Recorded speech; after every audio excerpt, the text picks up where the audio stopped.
Friends, इस video में हम सिरमा एसजीएस टेक्नोलॉजी का जो Q1 FY27 का वो रिजल्ट आया है, रिजल्ट के बारे में मैंने ऑलरेडी इसके ऊपर एक वीडियो बना दिया है। इस वीडियो में हम सिरमा एसजीएस का जो कॉन कॉल हुआ है उस कॉन कॉल के बारे में डिटेल एनालिसिस करेंगे। तो फर्स्ट ऑफ ऑल हम इसका बिजनेस मॉडल देखेंगे। अगर आप देखेंगे जो सिरमा एसजीएस है वो एक ईएमएस प्लेयर है, यानी वो इलेक्ट्रॉनिक मैन्युफैक्चरिंग सर्विस सेगमेंट में काम करते हैं।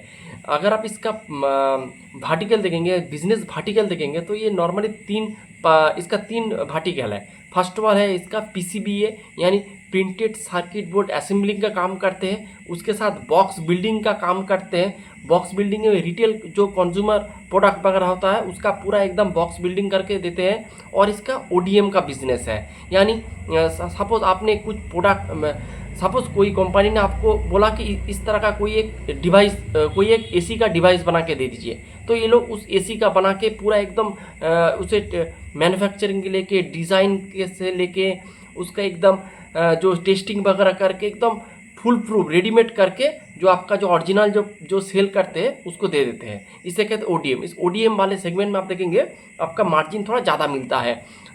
लेकिन अगर आप जो ओरिजिनल मैन्युफैक्चरिंग जो है, अगर वो आपको डिज़ाइन वगैरह, लेआउट वगैरह सब कुछ दे देंगे तो उसमें आपको मार्जिन कम मिलता है। लेकिन अगर आपका पूरा डिज़ाइन से लेकर, मैन्युफैक्चरिंग से लेकर, टेस्टिंग से लेकर हर एक अगर आप खुद से करेंगे तो उसमें आपका मार्जिन ज़्यादा मिलता है। तो यही सेगमेंट में काम करते हैं। और इसके साथ अगर आप इसका सब सेगमेंट देखेंगे तो इसका ऑटो में भी काम करते हैं, ऑटो ईवी इस तरह का सेगमेंट में। फिर कंज्यूमर वाले सेगमेंट में भी काम करते हैं। हेल्थ केयर सेगमेंट में different types of medical device ये लोग बनाते हैं। फिर आईटी, रेलवे में काम करते हैं। इंडस्ट्रीज़ में काम करते हैं, इंडस्ट्री में ये लोग डिफेंस में भी काम करते हैं, एरोस्पेस में काम करते हैं। उसके साथ उस मेरीन में भी ये लोग काम करना स्टार्ट कर चुका है। फिर स्मार्ट मीटरिंग का भी काम करते हैं। तो बहुत सारे सेगमेंट में आपका जो सिरमा एसजीएस है वो काम करते हैं। ये हो गया बिजनेस मॉडल, तो आप सबको पता है इसके बारे में। तो फिर चलते इसका रिजल्ट शॉर्ट में देख लेते हैं। फर्स्ट ऑफ ऑल इसका रेवेन्यू 67% से ग्रो किया है, पैट 110% से ग्रो किया है। और इसका अगर आप मार्जिन देखेंगे, मार्जिन भी इम्प्रूव हुआ है, आपका एबिटा मार्जिन भी इम्प्रूवमेंट है और इसके साथ पैट मार्जिन भी इम्प्रूव हुआ है। तो बहुत बढ़िया नंबर सिरमा एसजीएस ने शो किया है। उसके साथ अगर आप इसका कॉन कॉल में जाएंगे तो इसके बाद हम कॉन कॉल के बारे में डिटेल एनालिसिस करेंगे। फर्स्ट ऑफ ऑल हम ग्रोथ के बारे में डिस्कस करेंगे। तो मैनेजमेंट ने पहले ही बताया कि हमारा जो डिमांड है, तो डिमांड एकदम रोबास्ट है, तो डिमांड बहुत बढ़िया है। लेकिन एक जो कॉन्सर्न है, जो मेन कॉन्सर्न है इसका कि सप्लाई चेन का इशू है। आप सबको पता है क्योंकि आपका जो मिडिल ईस्ट में जो क्राइसिस चल रहा है, इसके वजह से आपका जो सप्लाई चेन में बहुत दिक्कत हो रहा है।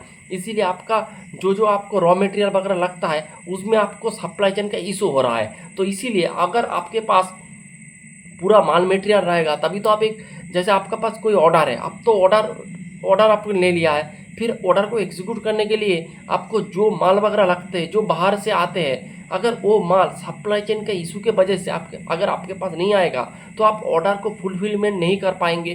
तो इससे क्या होगा, आपका जो ऑर्डर है वो आपके हाथ से चला जाएगा। कंपनी का जो मेन कॉन्सर्न है वही है। तो मैनेजमेंट ने यही बताया है कि हमारा जो डिमांड है एकदम रोबास्ट है, डिमांड में कोई भी प्रॉब्लम नहीं है, एकदम हाई सॉलिड डिमांड है। लेकिन मेन जो इशू है सप्लाई चेन का इशू है। इसीलिए मैनेजमेंट ये भी कहा है कि इस टाइम पे जो इसका इन्वेंटरी है यही है इसका स्ट्रैटेजिक एसेट और यही है इसका स्ट्रैटेजिक इन्वेस्टमेंट। यानी ये अभी इन्वेंटरी के ऊपर ज़्यादा से ज़्यादा फोकस कर रहा है, ज़्यादा से ज़्यादा इन्वेस्ट भी कर रहा है। क्योंकि सप्लाई चेन की इशू के वजह से अगर इसके पास रॉ मटेरियल, यानी जो मटेरियल इसके बिजनेस में लगते हैं वो अगर नहीं आए तो इसका बिजनेस हाथ से जा सकता है। इसीलिए ये अपना जो इन्वेंटरी है इसको लोड अप कर रहा है। अगर इन्वेंटरी लोड अप रहेगा तो आप अपना जो ऑर्डर है उसको आप इजीली एग्जीक्यूट कर पाएंगे, यही मैनेजमेंट ने कहा है। तो इसके लिए आपका जो इन्वेंटरी लेवल है वो थोड़ा बढ़ सकता है, आपका जो वर्किंग कैपिटल डेज है वो भी थोड़ा बढ़ सकता है। मैनेजमेंट ने भी कहा है कि ये बढ़ सकता है, लेकिन मेरे हिसाब से ये जो डिसीजन है एकदम सही डिसीजन है। मैनेजमेंट ने भी कहा है कि अगले 6 to 8 जो मंथ के लिए ये प्रॉब्लम चल सकता है।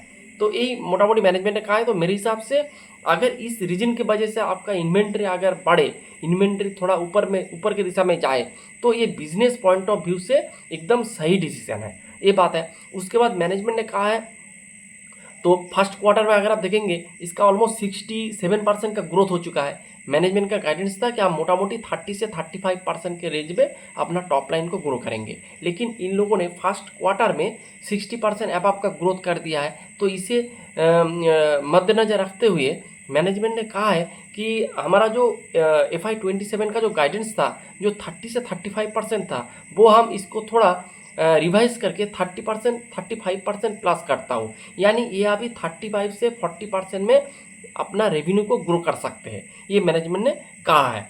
उसके साथ अगर आप इसका कैटेगरी वाइज ग्रोथ देखेंगे, अगर आप इसका कैटेगरी देखेंगे, मैंने पहले बताया ये ऑटो में भी काम करते हैं, कंज्यूमर काम करते हैं, हेल्थ केयर मेडिकल सेगमेंट में काम करते हैं, आपका IT रेलवे में काम करते हैं, डिफेंस में काम करते हैं, इंडस्ट्री में काम करते हैं। तो ये बात है। उसके साथ मैनेजमेंट ने भी कहा है उसका जो हेल्थ केयर वाला जो डिवीज़न है वो बहुत बढ़िया कर रहा है। हेल्थ केयर वाला डिवीज़न ऑलमोस्ट बहुत बढ़िया, ऑलमोस्ट 50% से मैनेजमेंट का गाइडेंस है इसका जो हेल्थ केयर वाला डिवीज़न है वो 50% में इजीली ग्रो कर सकता है।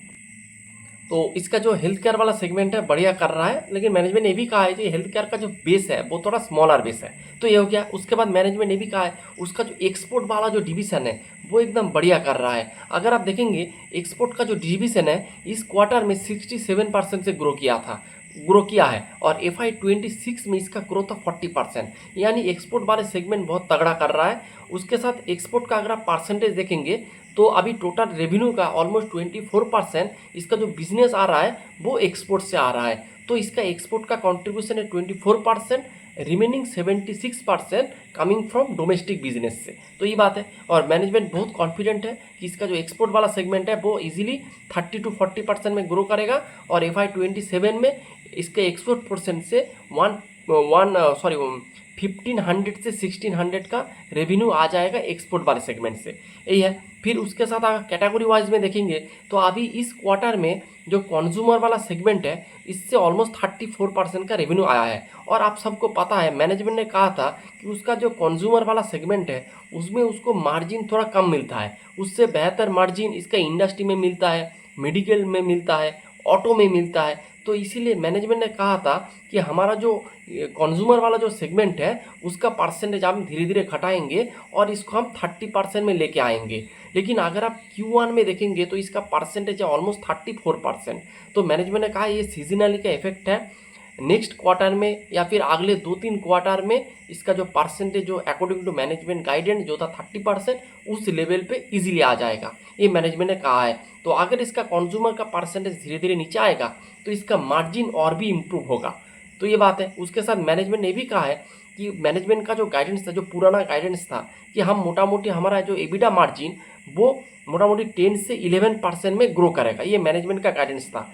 अभी मैनेजमेंट का वही गाइडेंस है कि हम 10 से 11 यानी 10 to 11% में अपना एबिटा जो मार्जिन है इसको हम ग्रो कर सकते हैं ईजीली। तो यही बात है। उसके साथ अगर आप इसका ऑर्डर बुक देखेंगे तो ऑर्डर बुक भी बढ़िया कर रहा है। अभी इसका जो ऑर्डर बुक है ऑलमोस्ट 6800 यानी 6800 करोड़ का इसके पास ऑर्डर बुक है। मैनेजमेंट ने कहा है क्वार्टर ऑन क्वार्टर बेसिस में इसका ऑर्डर बुक भी ग्रो कर रहा है। उसके साथ इन लोगों ने ऑलमोस्ट 18 जो न्यू क्लाइंट्स इन लोगों ने Q1 में ऐड किया है। तो मैनेजमेंट ने कहा है कि इस जो न्यू क्लाइंट है जो इसका ऑटो में भी कुछ इस सेगमेंट है, किसी का मेडिकल में सेगमेंट है, किसी का इंडस्ट्री में सेगमेंट है, तो इससे अच्छा खासा रेवेन्यू भी कंट्रीब्यूट होगा। लेकिन वो इसका जो इफेक्ट वो FY27 में नहीं आएगा। जो न्यू जो क्लाइंट इन लोगों ने एडिशन किया है इसका बेनिफिट इसको FY28 में मिलेगा। तो ये मोटा मोटी बात है। उसके बाद हम देखेंगे इसका एक्सपोर्ट वाले सेगमेंट के बारे में डिस्कस कर दिया है, इन्वेंट्री लेवल के बारे में मैंने डिस्कस कर दिया है। और उसके साथ अगर आप देखेंगे इसका जो ODM सेल्स है, ODM मीन्स मैंने पहले बताया कि सपोज़ कोई कंपनी ने आपको बोल दिया कि इस तरह का कोई एक प्रोडक्ट बना के दे दीजिए, तो उसका कोई ब्लूप्रिंट या फिर उसका कोई कुछ उन्होंने नहीं बताया, लेकिन सिर्फ आपको बताया आपको ये प्रोडक्ट बनाना है और ये इस काम के लिए लगेगा या इसके अंदर इस तरह का कोई फीचर्स रहेगा। तो उसके बाद आप अपना जो इंजीनियर वगैरह है उसको इसमें इन्वॉल्व करेंगे, फिर आप एक प्रोडक्ट बनाएंगे। आपका एकदम प्रोडक्ट डिज़ाइन से लेके इंजीनियरिंग से लेके मैन्युफैक्चरिंग से लेके आपका जो टेस्टिंग से लेके सब कुछ बना के जब कोई जो आपका जो सेल करते हैं यानी कंपनी को जब आप उसको हैंड ओवर करेंगे तो उस वाले प्रोडक्ट में आपको ज़्यादा मार्जिन मिलता है। और मैनेजमेंट इस तरह का प्रोडक्ट में ज़्यादा से ज़्यादा फोकस कर रहा है। तो मैनेजमेंट ने यही कहा है कि उसका जो ओडीएम वाला सेल्स है वो बहुत बढ़िया कर रहा है। और उसका जो परसेंटेज है ओडीएम वाला सेल्स का जो परसेंटेज है, अगर आप देखेंगे ओडीएम उसका कंज्यूमर सेगमेंट में लगते हैं, ऑटो में भी लगते हैं, उसके साथ इंडस्ट्रियल सेगमेंट में भी लगते हैं और हेल्थ केयर सेगमेंट में भी इसका यूज़ होता है ओडीएम वाला जो मॉडल का। तो अभी उसका परसेंटेज है 17%। मैनेजमेंट ने कहा इसका जो अगले 2-3 साल में ये मोटा मोटी 25% में चला जाएगा। अभी 17% है, FY27 में ये बढ़कर हो जाएगा 19%। तो इसका ओडीएम वाला सेगमेंट बहुत बढ़िया कर रहा है। मैनेजमेंट भी इसका परसेंटेज धीरे धीरे अपवर्ड यानी ऊपर की दिशा में लेके जा रहा है। तो यही बात है। उसके साथ अगर आप देखेंगे तो मैनेजमेंट के हिसाब से बिजनेस एकदम बढ़िया कर रहा है, हर एक पैरामीटर बहुत बढ़िया कर रहा है, कोई भी दिक्कत नहीं है। और अकॉर्डिंग टू मैनेजमेंट जो गाइडेंस मैनेजमेंट ने किया है उसी हिसाब से बिजनेस भी उसी दिशा में चल रहा है। तो यही था मोटा मोटी ओवरऑल डिस्कशन सिरमा एसजीएस का कॉन कॉल का। मैंने कॉन कॉल का हर एक पार्ट डिटेल में डिस्कस कर दिया है। Hope you like the video. और अगर आप इसका थोड़ा वैल्यूएशन कैलकुलेट कर लेते हैं, अगर आप इसका देखेंगे तो जो वैल्यूएशन है मोटा मोटी 50 से 53 इस रेंज के अंदर आपको ये बिजनेस का फॉरवर्ड भी मिल जाएगा FY27 का। और एक बात मैनेजमेंट ने कहा है ये सिर्फ FY27 के लिए नहीं, हम FY27 में 35 के प्लस यानी 35 से 40% के रेंज में ग्रो करेंगे। ये सिर्फ FY25 के लिए नहीं, हम अगले 3 से 4 साल इसी रेट से ग्रो करेंगे विद द हायर बेस। यानी मैनेजमेंट अपने बिजनेस के ऊपर अच्छा खासा कॉन्फिडेंट है और इसीलिए ये अगले 3-4 सालों का गाइडेंस प्रोवाइड कर रहा है। तो मैं बहुत ही बुलिश हुई बिजनेस के ऊपर। बिजनेस हर एक सेगमेंट में हर एक पैरामीटर में बिल्कुल अच्छा कर रहा है। तो आप इस बिजनेस को देख सकते हैं, कोई रिकमेंडेशन नहीं है। Thanks for watching.